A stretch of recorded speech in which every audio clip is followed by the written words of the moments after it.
김무성 대표 취임 1년과 동시에 김무성 2기 체제가 본격 출범했습니다. 박 대통령과 여당 지도부는 이르면 이번 주 26일 회동하기로 했는데요. 과연 기대대로 당청 관계가 회복돼 이젠 정말 국민을 위한 정치를 할 수 있을지 이영작 전 한양대 석좌 교수 모셨습니다. 어서 오십시오. 오늘이 김무성 대표가 취임한 지 꼭 1주년이 되는 날입니다. 근데 공교롭게 원내대표단도 예정이 없었지만 교체가 됐고 당직 인선도 마무리가 됐습니다. 지난 1년간의 김무성 대표 체제를 평가해 주신다 그러면 어떻게 봐야 될까요?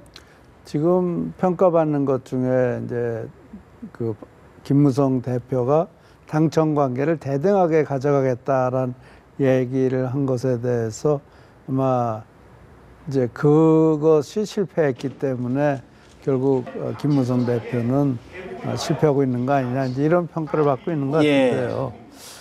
근데 사실 김무성 대표가 당청 관계를 대등하게 가져가겠다는 것은 희망사항이었지 사실 처음부터 가능한 게 아니었어요. 그거를 이렇게 보셔야 돼요. 박근혜 대통령은 MB 정권과 대등한 정말 당시에 그 청와대와 대등한 관계를 유지할 수 있었던 거는 박근혜 당시 의원의 그 지지율이 그러니까 차기 대권 주자로서의 지지율이 30%를 넘고 있었거든요. 이미요. 네.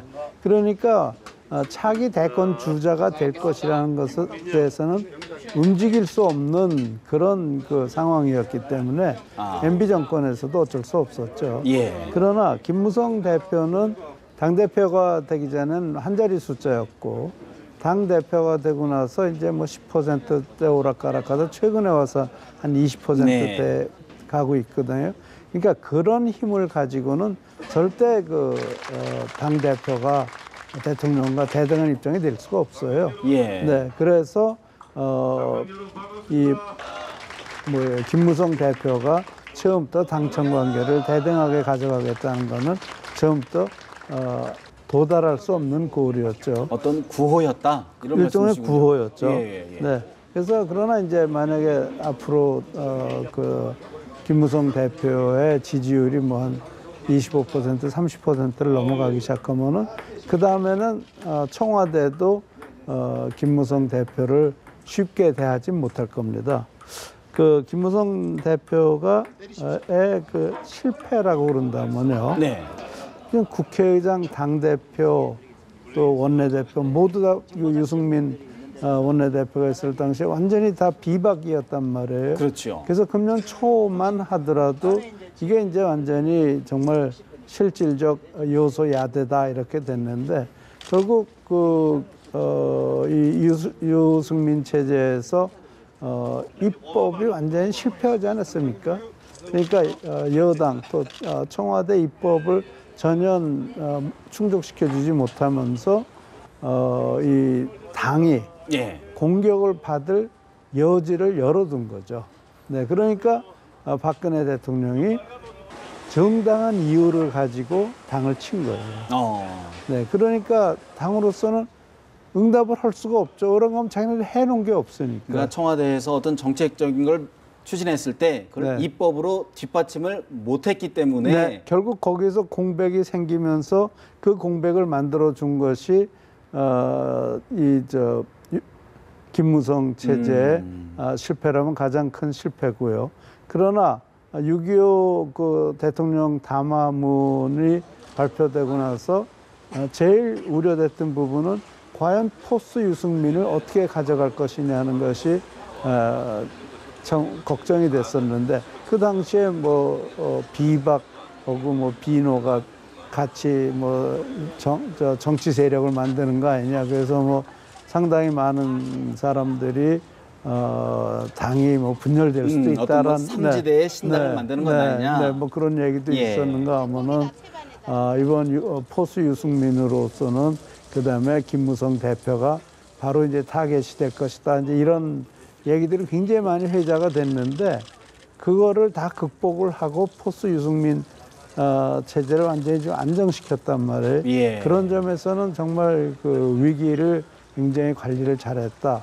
그래서 점수를 한 군데선 뺏기고 한 군데선 얻고 그래서 저는 뭐 B 정도는 되지 않나 이렇게 생각을 합니다. A 학점까지는 안 돼도 A 학점까지는 안 되고요. 그래서 예. 만약에 이제 앞으로 이제 청와대 관계를 어떻게 가져가느냐, 뭐 비굴하면 안 되는 거지만 그러나 또 대통령이 사실 지난번 광주에서는 김무성 대표한테 눈길도 돌리지 않았단 말이에요.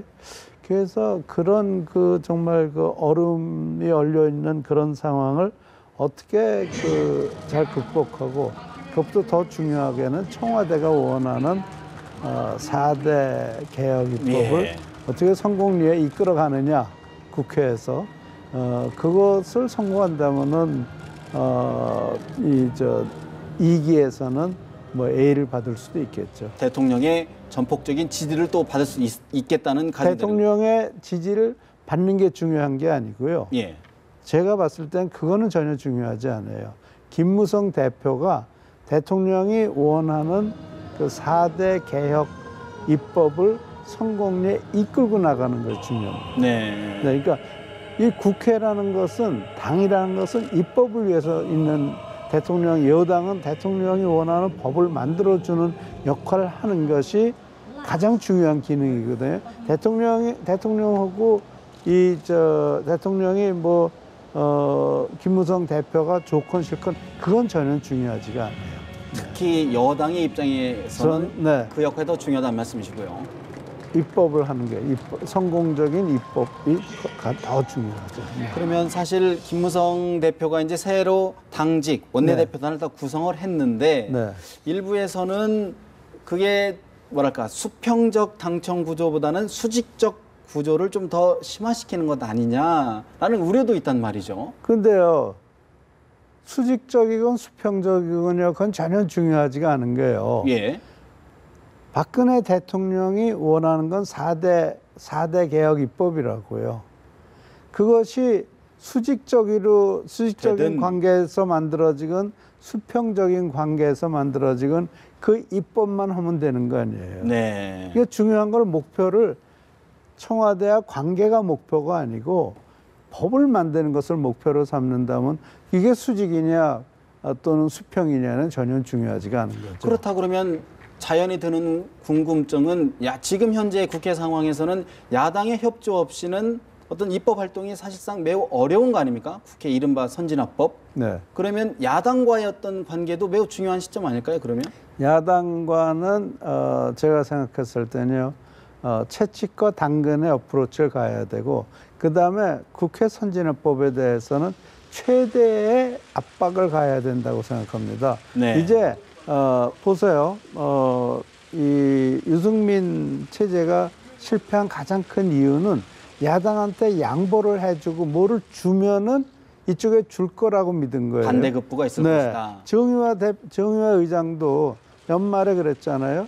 이 공무원 연금 개혁안을 4월 달까지 하기로 여야의 합의를 받아냄으로써 마치 굉장히 성공한 걸로 생각을 했지만 그게 4월 달에 가보니까 그게 아니었잖아요. 예. 그래서 결국 이 대통령이 국회법 개정안을 갖다가 거부권 행사하는 그런 상황까지 만들어낸 그 단초는 사실 정의화 의장이 여야의 중재를 너무 중요하게 생각했기 때문에 그런 건 말이에요. 예. 그렇죠. 당근을 주면은 뭐가 들어올 거라고 생각했는데 당근만 받아먹고 아무것도 안 준 거예요. 그렇기 때문에 이제는 당근 어프로치보다는 채찍으로 가야 되거든요. 네, 채찍으로 간다는 것은요, 뭔가 하면 압박을 가하는데, 예를 들어서 헌재에다가 예. 두 가지를 해야죠. 하나는 그 국회 선진화법 헌법 불일치 소원 내고, 동시에 지금 이 국회 선진화법으로는 국회가 움직일 수가 없고 또 입법부와 행정부와의 관계를 가져갈 수가 없다. 그렇기 때문에 그걸 유예 선언을 해달라. 네, 그래서 이것을 헌재가 하는 동안에 유예 선언하게 해주고, 그 다음에 동시에 정의화 의장한테 압박을 가해서 이건 국회법 아니냐. 국회법이 헌법보다 위에 있을 수는 없는 거다. 그러니까 이 국회법 선진화법, 국회 선진화법 유예 선언해라. 예. 라는 그런 엄청난 압박을 가해야죠. 그러니까 이미 이제 당근만 줘가지고는 실패했다는 것이 유승민 원내대표는 실패한 원내대표란 말이에요. 그 전철을 밟지 않게 하기 위해서는 이제는 채찍밖에 남은 것이 없다. 그렇다 그러면 사실 그런 주장은 야당 입장으로서는 좀 받아들이기가 어려울 수 있는 부분인데 그러면 더 오히려 대야 또 뭐 국회와 여당과의 또 이렇게 아니 근데 껄끄러지지 않을까요? 그런데요. 예. 좋게 해서 생기는 게 있어야죠. 좋게 해서 어차피 생기는 게 없기 때문에. 생기는 게 아니 유승민 대표처럼 그렇게 야당한테 나이스하게 예. 야당이 원하는 말 다 해주고 원내대표 국회 연설에서 야당의 박수를 받으면서 예. 야당이 원하는 거 다 해줬죠. 하나도 된 게 없잖아요. 된 게 뭐 있어요? 이미 잃을 게 없기 때문에 채찍을 가야 된다. 그런 말씀이죠. 아니 잃을 게 없기 때문에가 네. 아니고 채찍을 당근만으로는 되는 게 하나도 없으니까. 없기 때문에. 네. 그렇다 그러면 근데 또 여당 내에서도 사실은 네. 국회 선진화법이 내년 20대 총선에서 여당이 과반을 차지할지 야당이 과반을 차지 서로 모른단 말이죠. 그런 상황에서 여당이 그거는요 네. 이미 정답은 나와 있어요. 여당이 이기게 돼 있어요. 돼 있다. 그러니까 지금까지 우리 이 국회 선거의 역사를 본다면 17대를 빼놓고는 좌파가 이긴 적이 한 번도 없습니다. 네, 17대, 네, 17대에서는 그러니까 뭐 여당, 야당 이렇게 보기보다 우파당, 좌파당으로 나눠 봤을 때, 예. 네, 그러니까 국회의원의 성향을 우파, 좌파로 나눠 봤을 때 17대를 빼놓고는 항상 우파가 이겼어요. 그런 측면을 봤을 때 그러니까 그리고 지금 현재요. 지금 예. 현재 여당의 지지율이 야당의 지지율의 두 배를 우회하고 있지 않습니까? 예. 그거는 지금 봤을 때도 여당이 이길 공산이 더 크지 야당이 이길 공산이 더 크지가 않아요. 그러니까 야당으로서는 국회 선진화법 개정안에 동의해줄 이유가 없습니다. 그렇군요. 네. 또 새로운 또 시각 새로운 시각이 아니라 지금 현재는 우리가 지금 거의 1년이 아니지만 한 10개월 후를 내다보는데 예. 지금 국민들의 지지가 어느 쪽으로 더 가고 있느냐를 보면은 그것에 거꾸로 될 가능성보다는 네. 그대로 될 가능성이 내년 4월에 그대로 될 가능성이 더 큰 거 아니에요? 그러니까 지금 지지율만 보더라도 여당이 네. 여당이 우리도 질 수 있다. 그러고 했을 때 야당은 속이지 마. 그리고 속으로 생각할 수도 있겠죠. 우리가 질 거야라고 생각할 수도 있겠고요. 그렇다 네. 그러면 네. 야당 입장에서 야당이 권고하고 싶은 야당은 어떻게 해야 된다는 좀 조언을 주신다고 하면 어떤 게 있을까요? 야당은요. 지금까지 무조건 반대했고 무조건 뭐를 걸잖아요. 거기다가 지금도 추경에다가는 네. 요새 법인세 걸고 자꾸 그러잖아요. 네? 법인세 안 되겠다는데 법인세 걸어가지고 그래서 법인세 올려서 이 추경에서 무슨 부채를 네. 지지 않도록 하자 네네. 이런 걸 자꾸 걸자니까 정부 시책과 반대란 말이에요. 그러니까 우리가 정부 시책을 입법화하기 위해서는 그런 거 아닌 다른 방법으로 해야 되는데 야당은 이미 이제 다른 걸로 이제 고리를 걸기 시작을 했단 말이에요. 네. 그러니까 결국은 또 그러면은 법인세 올려주고 추경을 하느냐 네. 이런 아주 곤란한 입장에 빠지게 되니까 계속해서 그럴 수는 없는 거 아니에요. 네. 그리고 지금까지 야당이 단 한 번도 손해를 본 적이 없어요. 야당 입장에서도 이제는 어떤 새로운 거를 연기하기보다 딴지 걸지 말고 이게 야당이라는 것이요. 정식으로 만약에 국민들한테 그걸 하려고 그러면은 지금 봐라. 여당이 다수당이 돼서 저렇게 하는데 우리가 다수당이 되면 우리는 이렇게 하겠다라고 해야지 무조건 네. 여당한테 고리를 걸어가지고 못하게 하면서 뭘 얻어먹으려고 그러는 건 안 된다는 거. 그래서 알겠습니다. 제가 생각할 때는 여당도 어프로치를 다르게 하고 야당도 달리 생각을 해야 되겠죠. 알겠습니다. 오늘 말씀은 여기서 줄여야 될 것 같습니다. 도움 말씀 고맙습니다. 네.